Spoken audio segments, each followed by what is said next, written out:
Hello and welcome to Carlos and Lisa. I'm Lisa Remillard. And I'm Carlos Amezcua. It's nice to have you with us. If you're looking for love online, a new report finds if someone seems too good to be true, probably are too good to be true. Yeah, we're talking about catfishing. If you kind of heard that term, you don't really know what it means. It's a scam where someone creates a fake online profile and oftentimes attracts love in all the wrong places. They gain your trust and eventually take your money. This is unbelievable. It really is. It happens. And the FBI just said recently that Americans lost about $325 million to catfishing schemes in 2018. And here's the scary part. Most of them come from California. Really? The victims are here in California. But so how do you stop being a victim of something like that? I mean, a lot of us get these phone calls, but you know, I'm starting to but venture it's not phone calls. I mean, these messages like online. So as you start to age, you seem to become more susceptible to this sort of thing because you need love, you need friendship, you need connection. You're isolated. Yeah. And so this is something that I think goes into this. It's not just older people. Like they have TV shows about this on television right now. There's a whole catfishing show on MTV. Is there really? Of course. On MTV? Of course, I never watch MTV. Yes, there's a catfishing show. Okay. I mean, this is a thing. It happens to young people too. People who are looking to find a love or find a relationship, and there are predators out there that will take your money, and you have absolutely no recourse. Yeah. You have no way to get it back. So you think you're safe on Facebook, you think you're safe on Instagram, you think you're safe on those. I would say most folks would say Craigslist, I'm not so safe there. Right. You're playing with fire there. But if you're looking for love on Facebook, this is what you're talking about? Yeah, this is what I'm talking about. So we asked Detective Tim Lohman from the Ventura County Sheriff's Department to come in here and talk about this. You have been in these fraud departments and dealt with these. Thank you. Thank you for coming. What is the most horrendous violation that you've seen to somebody here locally? Well, the recent thing is I just had a case that hit my desk this morning. It was a female who ended up losing over $200,000 to an online dating scam. Oh my gosh! And when you meet these people and you hear from these victims, at any point in your brain are you like, why in the world would you give somebody $200,000? That you don't even know. Yeah. Right, and that's the hard thing is because, as you mentioned, Carlos, as people age, they tend to, all sense of reality goes out the window. They fall in love with a photograph or what's being written, and these scammers know how to work these victims. They groom them for a certain amount of time before they start asking for money or personal information. Wow. So let's go back. So how does this? Tell me about the process as you see it evolve in the scam. You get a friend request. What happens after that? Okay, so in this particular case that I was referring to is it happened on Facebook. Somebody had wanted to friend request her. She accepted the friend request. And then they started communicating through the Facebook Messenger app and then ultimately through text message on cell phones. They never had a conversation over the phone, and nor did they ever meet face to face.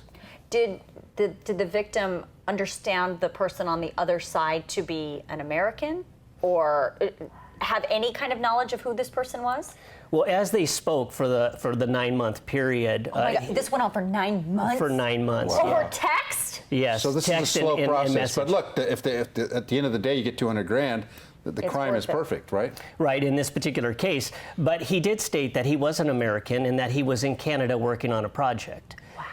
During this conversation, he had stated that he got sick and he got hurt and then he needed money. And because the relationship was growing in her mind, she started sending him money. And it first started out with $40,000. Wow. At what point, I mean, I'm sure every single scam is different, but at what point do they start asking for money? Is it right off the bat? Is it after they've worked somebody? I mean, I'm just trying to get people to understand what they're in for if they sign up to meet strangers online. Right, and normally it doesn't happen right off the bat. It does take a grooming process, is what I like to refer to it as. Is, you know, they're saying all the right things, they're promising marriage, that they're going to see each other soon.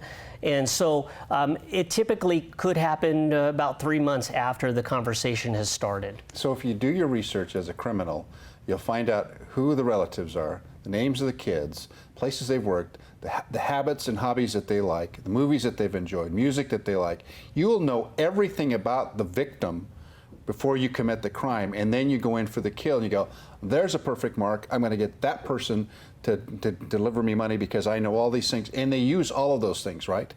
Correct. Believe it or not, technology has made it so much easier for us to victimize other people. You won't imagine, I mean, I'm sure you can imagine how much personal information we can find about somebody by just Googling their name. Oh, yeah. We can find out who their kids are. We can find out how much they make, where they live. And there's even websites out there you can find out their IP addresses and stuff like that. So with technology being what it is, it now opens up the floodgates for people to be victimized. All right, I want to talk about red flags. So if I'm looking online and I get a friend request and the picture looks to be some handsome guy, or, you know, and okay, maybe this is somebody new, I'm looking for love, what kind of things should I be looking out for? What kind of red flags are there? Well, the first red flag would be, how many friends does this person have? Are they friends with any of my other friends? Are all the friends, if it's a male in this case, are they all females? So these are certain things that I would be looking for. In addition, does the picture appear to be too good to be true? Like a modeling picture, maybe you know, it's so fine-tuned that you go, well, this doesn't look right to me. Or they use a profile without a photograph on it. And people fall victim to that? They do. Really? And again, because they're providing information, you know, certain things that these victims want to hear. Is the no-call voice call, is having a lack of that also a red flag? It is absolutely a red flag.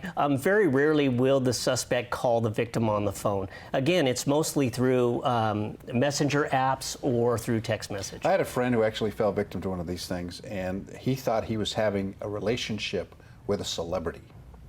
The celebrity scam, basically, and this person was a model, and he fell victim to the whole idea of having a relationship with this model who was beautiful, and there was lots of photographs, and he fell victim to that and ended up having all kinds of issues with his own family and everything else.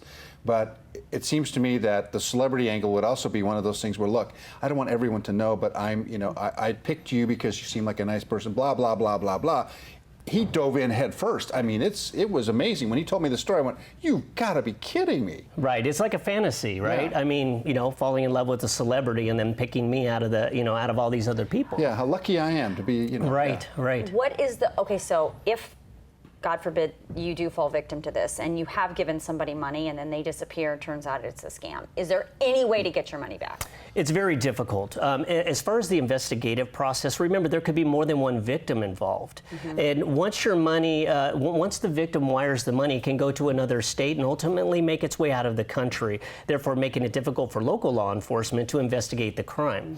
The FBI does have a website that's out there where people can submit a complaint online, and those are things that the FBI can follow up because they pretty much have jurisdiction. Well, we hope this alerts people to the kinds of problems that are out there. You know, again, if it's too good to be true, it probably is. If you're on Facebook, and especially if you don't, I mean, sometimes we need to take care and watch our parents' activities just like we would our kids' activities online. So it might be a good thing to check your elderly parents, if you have them around, and say, hey, who are you talking to? Who are your friends? What are you doing? Just ask those questions, because then, you know, we don't, the Ventura County Sheriff's Department is going to end up on their desk if you don't. Right. Detective, thank you so much for coming. Great to have you here. Thank you for your information. Appreciate your good work too. Thank you. Still ahead, her journey from telling stories from around the world to finding her calling of helping others.